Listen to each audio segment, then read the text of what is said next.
Good morning, children. I'm Almaz Beg before you, and in today's class, I'm going to continue your bridge course Unit 9, जिसका नाम है Environment. आज की class में मैं आपको 9th class English bridge course का यूनिट 9 एनवायरनमेंट को एक्टिविटी 4 से कंटिन्यू करूंगी. सभी बच्चे पढ़ने से पहले अपने हाथ में पेन और नोटबुक लेके बैठें, ध्यान पूर्वक सुने, रीडिंग पर फोकस करें और जहां आपको गाइडलाइन दी जाए लिखने की, नोट करने की, तो वहां पर आप उसको नोट करते चलें. आपकी स्क्रीन पर है. Read the following story the wishing tree. यहाँ पर आपको एक छोटी सी स्टोरी दी गई है, इसको आपको पढ़ने के निर्देश दिए गए हैं. You have to read the story carefully and then on the basis of the story there are some questions. कुछ प्रश्न आपसे पूछे जाएंगे, उनको आपको उत्तर देना है. स्टोरी का क्या नाम है? The wishing tree. विश करना यानी इच्छा, इच्छाओं को पूरा करना. The wishing tree. मैं आपको रीड करके बताती हूँ, आपको ध्यान पूर्वक सुनना है. Listen the story carefully and then after my reading is over, you will try to read it your own. आप इसे स्वयं पढ़ने का प्रयास करेंगे. Because reading will help you a lot in improving your English. Let's begin. One day a man was walking through a desert. After some time, he became thirsty. कुछ समय बाद वह प्यासा हो गया. यहाँ पर मैं आपको अनुवाद भी बताते चलती हूँ. वन डे, एक दिन की बात है. अ मैन वॉज वॉकिंग, एक आदमी चल रहा था. थ्रू अ डेजर्ट, एक रेगिस्तान में. आफ्टर सम टाइम, कुछ समय के बाद, ही बिकेम थर्स्टी. थर्स्टी मतलब प्यासा, गला सूखना, प्यास लगना. उसको प्यास लगी. He found a tree near by. तभी उसे वहां पर एक वृक्ष दिखाई दिया. नियर बाय यानी पास में. He sat under the tree. वो वहां पेड़ के नीचे दुबक कर बैठ गया. ओ, और फिर उसने कहा, देखिए यहाँ पर इन्वर्टेड कॉमा में लिखा है. जब कोई बात कॉमा के अंदर लिखी हुई हो तो समझ जाइए वो किसी के द्वारा कही गई है. Oh, there is no water anywhere. यहाँ कहीं भी पानी नहीं है. He thought, उसने ऐसा सोचा. Suddenly, अचानक, a tumbler full of cold water came in front of him. अचानक एक घड़ा उसके सामने आ गया. पानी से कोल्ड वाटर, ठंडे पानी का घड़ा, came in front of him, उसके सामने आ गया. The traveler was happy. जो ट्रैवलर था, जो यात्री था, was happy, वो बहुत प्रसन्न हो गया. And drank the water. Drink का सेकेंड फॉर्म drank. उसने पानी को पिया. After a few minutes, the traveler thought. कुछ मिनटों के बाद ट्रैवलर ने, यात्री ने, थॉट यानी सोचा. Oh, I have nothing to eat. मेरे पास खाने को कुछ भी नहीं है. Suddenly, a basket full of fruits appeared before him. एक बास्केट, एक डलिया जो कि फ्रूट्स से भरी हुई थी, उसके सामने आ गई. Before him, उसके सामने. The traveler ate happily. Traveller ने, यात्री ने उन फ्रूट्स को, ईट का सेकेंड फॉर्म होता है एट. एट यानी खाया. हैप्पीली, प्रसन्नता से उस ट्रैवलर ने उन फ्रूट्स को खाया. He thanked the tree. उसने उस वृक्ष को, उस ट्री को थैंक यू बोला. And continued his journey. और वहां से अपनी जर्नी यानी यात्रा पे, कंटिन्यू यानी आगे बढ़ गया. तो बच्चों, आपने देखा कि विशिंग ट्री की स्टोरी कितनी अच्छी है. जो कुछ भी उस ट्रैवलर ने, उस यात्री ने विश किया, इच्छा की, उस ट्री ने उसके सामने प्रकट कर दिया. 2 things the tree gave. First thing, a tumbler full of cold water. एक घड़ा ठंडे पानी से भरा हुआ. And the second thing, a basket full of fruits. एक डलिया जो कि फलों से भरी हुई थी. आपने देखा कि जो कहानी होती है, जो स्टोरी होती है, वो स्टोरी हमेशा पास्ट टेंस में कही जाती है, भूतकाल में कही जाती है. तो इसके पहले वाले वीडियो में मैंने आपको बताया था कि पास्ट टेंस का रूल क्या है. When we use past tense, we use second forms of the verbs. क्रिया का सेकेंड फॉर्म हम यूज करते हैं. मैं आपको फोकस करके बताती हूँ. यहाँ पर आप देखिए became, thirsty, प्यासा हो गया था. found, find का second form found, find, found. sit का सेकेंड फॉर्म देखिए sat, बैठा था. then come का second form came, and then next word I am focusing, appeared. appear यानी सामने आना और appeared यानी सामने आया था. eat का सेकेंड फॉर्म ate, खाया था. thanked, उसने उनको धन्यवाद किया था, वृक्ष को. and continued, और उसने अपनी यात्रा को जारी किया था. तो through this story we are going to teach you 9th class students the use of past tense in the writing skills and reading skills.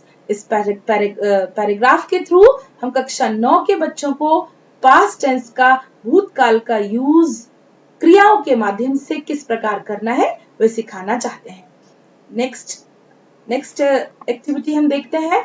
Answer the following questions in a sentence each. अब आपको यहाँ कुछ questions दिए गए हैं, उनको आपको एक सेंटेंस में उत्तर देना है. Your first question is where was the man walking. वो जो मैन था वो कहाँ चल रहा था. वॉकिंग यानी चलना और वॉज मतलब था. The man was walking through a desert. Man मनुष्य एक डेजर्ट में, डेजर्ट का अर्थ होता है रेगिस्तान, रेतीली भूमि वाली जगह. वो जो मैन था वो डेजर्ट में, रेगिस्तान में चल रहा था. What did he find? उसे क्या मिला, क्या चीज मिली थी उसे. He found a tree nearby. उसे एक पेड़ दिखा था. ट्री यानी पेड़. यहाँ ये भी बताया गया है इस स्टोरी के माध्यम से कि trees are very important for us, कि पेड़ हमारे लिए कितने जरूरी हैं. अगर हम डेजर्ट में हैं, रेगिस्तान में हैं, तो वहां पर हमें शेड कौन देगा, वो हमें ट्रीज देंगे. Now how did the traveller feel when he got a tumbler full of water. Traveller को, यात्री को कैसा फील हुआ, कैसा महसूस हुआ जब उसे एक पानी, ठंडे पानी का घड़ा मिला. The traveller became happy and drank the water. He was very happy when he saw a tumbler full of water. और उसने उसके पानी को पूरा पी लिया. ड्रैंक यानी पी लिया था. So the traveler became happy.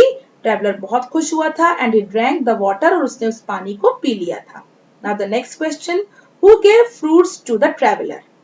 Who gave fruits? किसने यात्री को fruits provide किए. fruits यानी फल.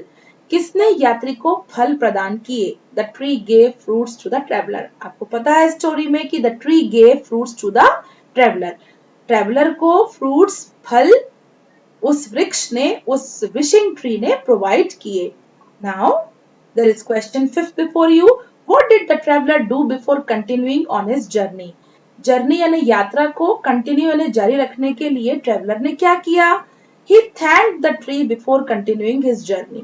उसने वहां से रवाना होने से पहले ट्री को थैंक यू बोला. थैंक्ड द ट्री, ट्री का धन्यवाद अदा किया.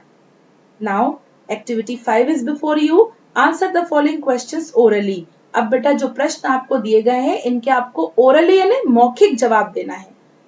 The first question is in the story above who gave water and fruits to the man. Story में वाटर और फ्रूट्स, पानी और फल किसने दिए थे. The tree gave water and fruits to the man. Tree ने, वृक्ष ने मैन को क्या दिया था. वाटर और फ्रूट्स दिए थे, पानी और फल दिए थे. Did the tree have magical power? क्या बताइए, क्या उस ट्री के पास मैजिकल पावर थी, जादुई शक्ति थी. No, the tree did not have any magical power. Tree के पास कोई भी मैजिकल पावर नहीं थी. मैजिक का मतलब होता है जादू और मैजिकल का मतलब होता है जादुई, और पावर का मतलब है शक्ति. मैजिकल पावर, जादुई शक्ति. Did the tree have magical power? No, the tree did not have any magical power. पेड़ के पास कोई जादुई शक्ति नहीं थी. Can the trees give us water and food? If yes, then how? क्या वृक्ष हमें वाटर और फूड दे सकते हैं, पानी और खाना. Your answer is trees can give us fruits because on some trees fruits grow. Example mango. Trees increase rain and help preserve groundwater. Thus they can give us water. क्या trees हमें पानी दे सकते हैं? और फ्रूट्स तो आपको दिखाई देता है कि yes trees give us fruits, जैसे मैंगो, एप्पल, बनाना, ये सारे फ्रूट्स कहाँ लगते हैं? ट्रीज के ऊपर लगते हैं। तो ट्रीज का इंपॉर्टेंस इसलिए भी है क्योंकि उनसे हमें फल प्राप्त होते हैं। तो आपका उत्तर है trees can give us fruits, पेड़ हमें फल देते हैं। Because on some trees fruits grow, क्योंकि कुछ पेड़ों के ऊपर फल उगते हैं जैसे मैंगो। ट्रीज इंक्रीज रेन, बारिश, रेन यानी बारिश, और ट्रीज हमारे लिए बारिश को बढ़ाते हैं। इंक्रीज यानी बढ़ाते हैं, क्योंकि पेड़ों से ही हम देखते हैं कि बादल खिंचे चले आते हैं। If there will be no trees, no clouds and no rain.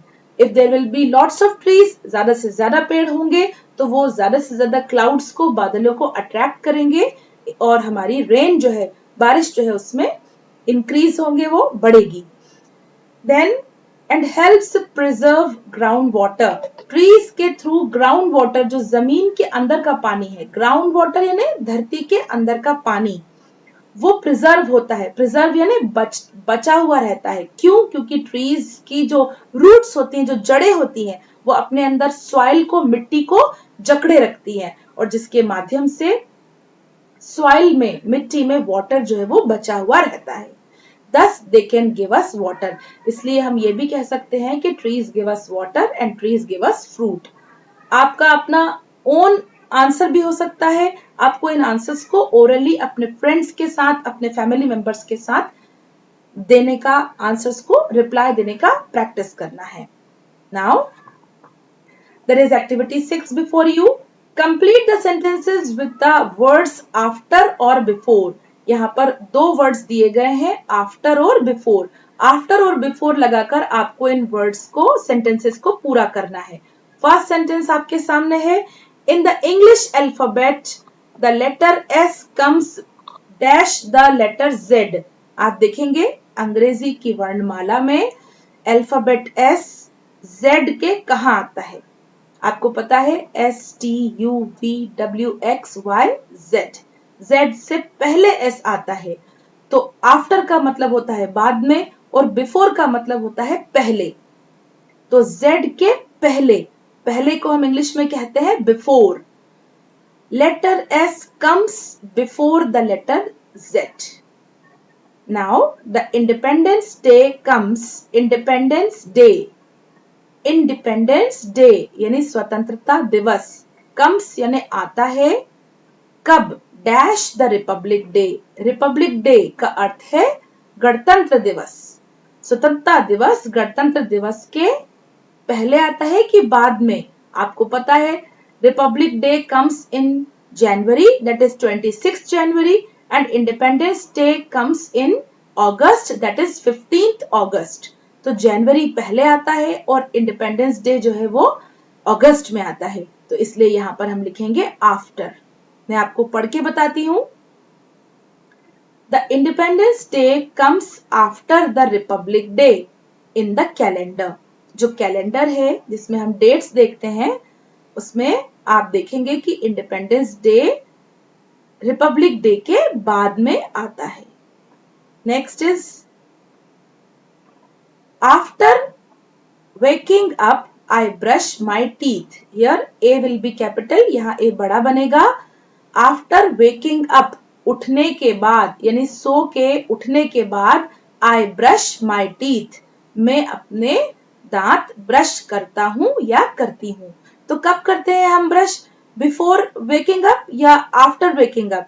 After waking up, जागने के बाद। I wash my hands before I have lunch. मैं अपने हाथ लंच लेने से पहले धोता हूँ या धोती हूँ। Before I have lunch, lunch लेने के पहले, before यानी पहले। The rainy season starts after the summer. Rainy season यानी बारिश का मौसम, starts यानी प्रारंभ होता है, कब? समर सीजन के बाद। समर सीजन के बाद के लिए हम यहाँ पर आफ्टर वर्ड का यूज करेंगे। तो आपने देखा कि आफ्टर और बिफोर वर्ड्स का यूज करके हमने इन 5 ब्लैंक्स को कंप्लीट किया। इस तरह के और सेंटेंसेस आप अपने कन्वर्सेशन में अपने फ्रेंड्स, अपने क्लासमेट्स और अपने फैमिली मेंबर्स के साथ प्रैक्टिस करेंगे। नेक्स्ट स्लाइड, एक्टिविटी 7 है आपके सामने। Read the following passage. यहाँ पर एक पैसेज दिया गया है, आपको इसको पढ़ने के निर्देश दिए जा रहे हैं। आपको इसे रीड करना है और फिर इन पर बेस्ड क्वेश्चंस को सॉल्व करना है। बच्चों, क्योंकि हम यहाँ पर यूनिट 9 जिसका नाम है एनवायरनमेंट, जिसका मतलब है वातावरण, को पढ़ रहे हैं, तो सभी पैराग्राफ जो है वो एनवायरनमेंट पर आधारित हैं। अब आप बताइए कि एनवायरनमेंट को हेल्दी रखना है, क्लीन रखना है, तो उसके लिए क्या जरूरी है? If we want to keep our environment green, clean and healthy, we need to plant more trees. हमको ज्यादा से ज्यादा पेड़ों को उगाना होगा, वृक्षारोपण करना होगा। अगर हमारा एनवायरनमेंट स्वच्छ नहीं है, क्लीन नहीं है, तो हम भी हेल्दी नहीं रह सकते। यहाँ पर एक पैसेज आपको दिया गया है जिसमें आपको बताया गया है कि किस प्रकार चिपको आंदोलन शुरू हुआ और पेड़ों की कटाई को रोकने का जो अभियान है उसे शुरू किया गया। I am going to read this passage for you. मैं आपको पहले पढ़ के बताऊंगी and then after my reading is over you will try to read it your own. आप इसे पढ़ने का प्रयास करेंगे। आइए देखते हैं। It was 26th March 1974. 1974 में 26 मार्च का दिन था। In a small village in Chamoli district, एक छोटा सा विलेज था चमोली डिस्ट्रिक्ट में। चमोली डिस्ट्रिक्ट कहाँ है? उत्तराखंड में है। यहाँ मैं आपको दिखाती हूँ, you can C in a map. यहाँ हमने उत्तराखंड का मैप लिया है, उसका नक्शा लिया है। आप देखिए, ये देखिए मेरा कर्सर, यहाँ मैंने आपको चमोली विलेज दिखा रही हूँ। ये चमोली गांव, चमोली डिस्ट्रिक्ट का, यहाँ पर आपको ये डॉट दिख रही है, ये चमोली डिस्ट्रिक्ट दिखाया जा रहा है। और चमोली डिस्ट्रिक्ट कहाँ है? वो है उत्तराखंड में। ये उत्तराखंड का मैप है। और उत्तराखंड कहाँ है? भारत का एक राज्य है, एक स्टेट है। आइए चलते हैं अपने टेक्स्ट पर। 1974 में 26 मार्च के दिन चमोली डिस्ट्रिक्ट के उत्तराखंड में जो है वहां पर एक छोटा सा गांव है, वहां की बात है। Some people from a factory went to cut trees. कुछ लोग फैक्ट्री से, कारखाने से आए और उन्होंने ट्रीज को काटना चाहा। A village girl saw them and informed the other villagers. A village girl, एक गांव की लड़की ने उन फैक्ट्री के वर्कर्स को देखा और गांव में विलेजर्स को, गांव वालों को इन्फॉर्म किया। इन्फॉर्म करना यानी सूचित करना। विलेजर्स मतलब गांव वाले। The village women came in large groups under Gaura Devi. The village women, गांव की महिलाएं। देखिए वुमेन का प्लूरल विमेन होता है, यहाँ पर कई महिलाओं की बात हो रही है, तो ये विमेन है। गांव की महिलाएं, गांव की औरतें केम इन लार्ज ग्रुप्स, बड़े बड़े समूह बनाकर, under Gaura Devi there leader, उनकी जो नेता महिला थी जिनका नाम था गौरा देवी, उनके नेतृत्व में वहां आई। And they hugged the trees, और उन्होंने जो चमोली डिस्ट्रिक्ट का जो छोटा सा गांव था वहां पर जो ट्रीज थे, बड़े बड़े पेड़ थे, वो उनसे झूम गई। उन पेड़ों को, उन ट्रीज को उन्होंने गले लगा लिया। हग का मतलब होता है गले लगाना। मैं आपको पिक्चर्स के थ्रू दिखाती हूँ। You can see this is the picture of Gaura देवी।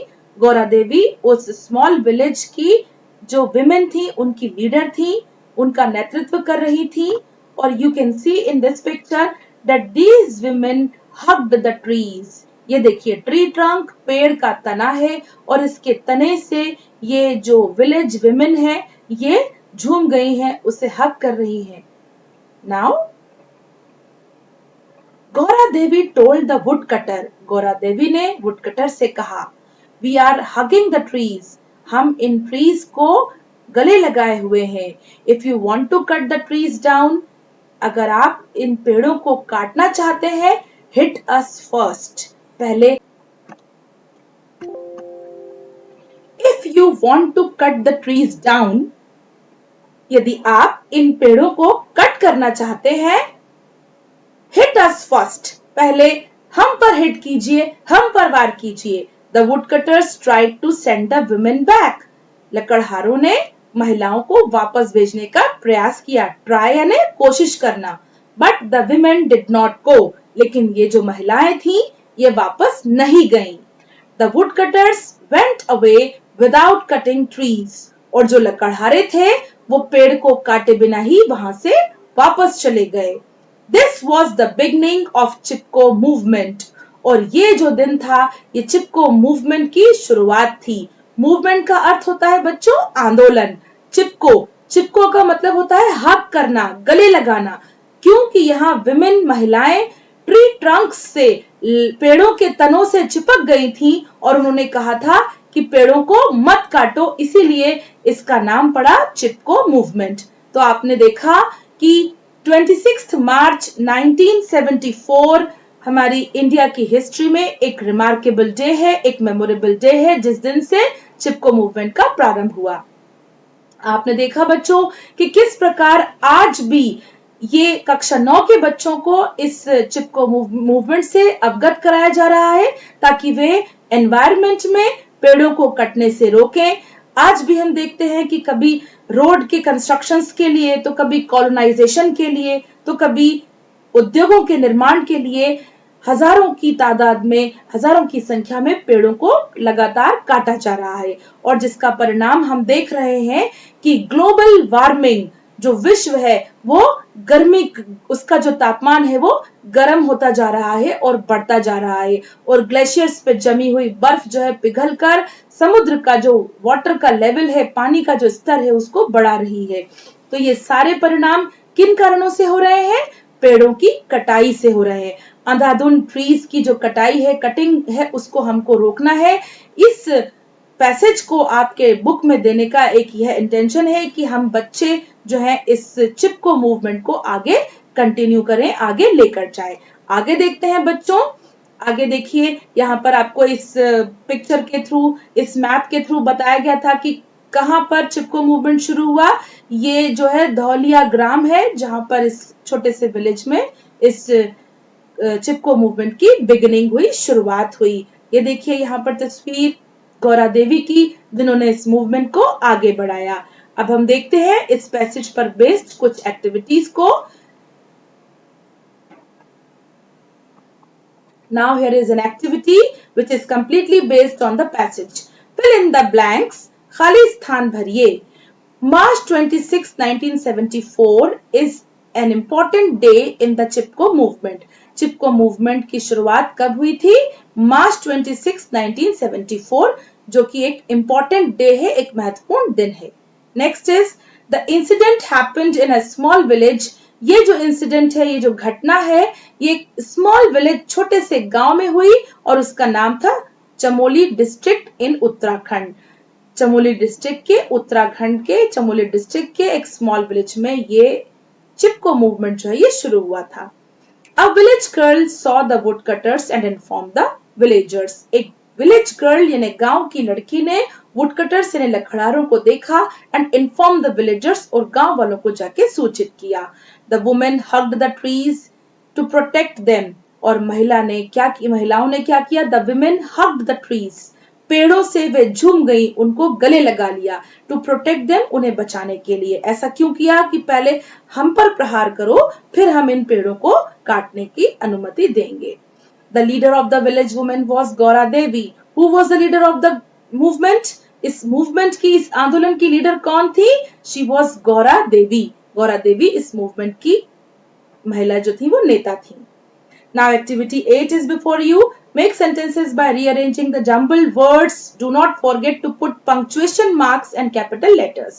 यहाँ आपको jumbled sentences दिए हुए हैं, jumbled words दिए हुए हैं। देखिए शब्दों को ब्रेक करके आपके सामने दिया गया है, ये व्यवस्थित नहीं है, आपको इनको रीअरेंज करना है। रीअरेंज करना यानी इनको व्यवस्थित करना, ताकि आपको एक मीनिंगफुल सेंटेंस मिल सके। और आपको ध्यान रखना है कि आप पंक्चुएशन मार्क्स को फॉलो करें। कैपिटल लेटर से वाक्य की शुरुआत हो और वाक्य के अंत में फुल स्टॉप लगाएं, जिससे आपको पता चले कि ये वाक्य कंप्लीट है। Next, first question is given here. Our we protect should forest. And your answer is we should protect our forest. हमें अपने जंगलों को बचाना चाहिए. We should protect forest. देखिए कैपिटल लेटर से शुरू करना है. W will be capital and there will be a full stop at the end of the sentence. Next is plant less trees more. Your answer is let's plant more trees. आओ और पेड़ लगाएं. L will be capital and the full stop will be placed at the end of the sentence. Now, cut the trees do not. Your answer is do not cut the trees. D will be capital and you will place a full stop at the end of the sentence. Wild live in animals forest. Your answer is wild animals live in forest. W will be capital and you will place a full stop at the end of the sentence. Now, there is activity 9 before you. Complete the following negative sentences using the correct past tense forms of the verbs in the brackets. आपको bracket में verbs दी हुई हैं और उन verbs को आपको negative form use करते हुए sentences को complete करना है. First question, the woman did. आपको बता दें, आपको हमने लास्ट वीडियो में एक्टिविटी 3 में पास्ट टेंस के नियम बताए थे कि जब हमें पास्ट टेंस में नेगेटिव सेंटेंस बनाना होता है तो हेल्पिंग वर्ब डिड नॉट का प्रयोग किया जाता है और वर्ब की फर्स्ट फॉर्म का. इसी को ध्यान में रखते हुए हम ये एक्टिविटी को पूरा करेंगे. The women did not go back. महिलाएं वापस नहीं गई थी. You can focus. Not go is given in the bracket. Helping verb did के साथ आपको इसको पूरा करना है. The woodcutters did not cut the trees. Not और cut आपको ब्रैकेट में दिया गया है, उसके साथ आप did लगाएंगे, ये हो जाएगा did not cut the trees. लकड़हारों ने पेड़ों को नहीं काटा था. My friend did not come to school yesterday. मेरा मित्र कल स्कूल नहीं आया था. Not come is given in the bracket. You will add did and complete the sentence. My friend did not come to school yesterday. Suman did not play in the match last week. सुमन ने last सप्ताह में match नहीं खेला था. The people did not hurt the leopard which had entered the village. लोगों ने leopard को, तेंदुए को नहीं मारा था. Did not hurt यानी कोई भी चोट नहीं पहुंचाई थी जो कि गांव में एंटर हो गया था. Not hurt is given here. You will add did and complete the sentence. Did not hurt, did not play, did not come, did not cut, did not go. तो क्या चीज आपको ध्यान रखना है बच्चों? When we make negative sentences in past tense, we add helping verb did not and we write the verbs in the first form, in their original forms. Then you will get a negative sentence in past indefinite tense. I hope कि आपको समझ में आया होगा. आगे वाले जो units हैं उनमें भी आप धीरे धीरे इनका अभ्यास करेंगे तो आपको और अच्छी तरह समझ में आएगा. एक्टिविटी 10 आपको दी गई है. Draw and colour the picture of a park और garden showing the green and clean environment. यहाँ खाली जगह दी गई है, आपको ड्रॉ करना है यानी आपको पेंसिल से यहाँ पर चित्र बनाना है, फिर उसमें रंग भरना है. और किस चीज के चित्र बनाना है? आपको पार्क का पिक्चर बनाना है जिसमें हरियाली हो, गार्डन हो, पार्क बने हुए हो, झूले हो और जिसके माध्यम से हम ग्रीन और क्लीन एनवायरनमेंट यानी वातावरण को यहाँ पर प्रस्तुत कर सके. आपकी समझ डेवलप करने के लिए मैंने यहाँ कुछ पिक्चर्स पहले से ढूंढ के रखे हैं. यू कैन सी, ये आपके स्क्रीन पर है. ब्लू स्काई, क्लाउड्स, ट्रीज और ये छोटी सी जलधारा यहाँ दिख रही है. इससे हमें क्लीन एनवायरनमेंट दिख रहा है. आप ऐसा भी बना सकते हैं. आप ये देखिए हैंडमेड पिक्चर है, बच्चों ने हाथ से बनाई है और उसमें वैक्स कलर से, मोम वाले रंगों से इसमें रंग भी भरा है. इसी तरह के और पिक्चर भी आप बना सकते हैं. तो बच्चों, आशा करती हूं कि आपको ये यूनिट 9 एनवायरनमेंट अच्छी तरह से समझ में आया होगा. चित्र बनाकर रंग भरना है, आपके स्कूल के व्हाट्सएप ग्रुप में आपको भेजना है और यदि स्कूल खुल जाते हैं तो आपके क्लास टीचर्स को आपको अच्छी तरह से यूनिट 9 की एक्टिविटीज को पूरा करके कॉपी में चेक करवाना है. और इनको याद भी करना है, प्रैक्टिस करना है रीडिंग की और पास्ट टेंस में सिंपल और नेगेटिव सेंटेंसेस को बनाने की। उम्मीद है कि आपको अच्छी तरह समझ में आया होगा। अगली क्लास में फिर मुलाकात होगी। जब तक के लिए गुड बाय।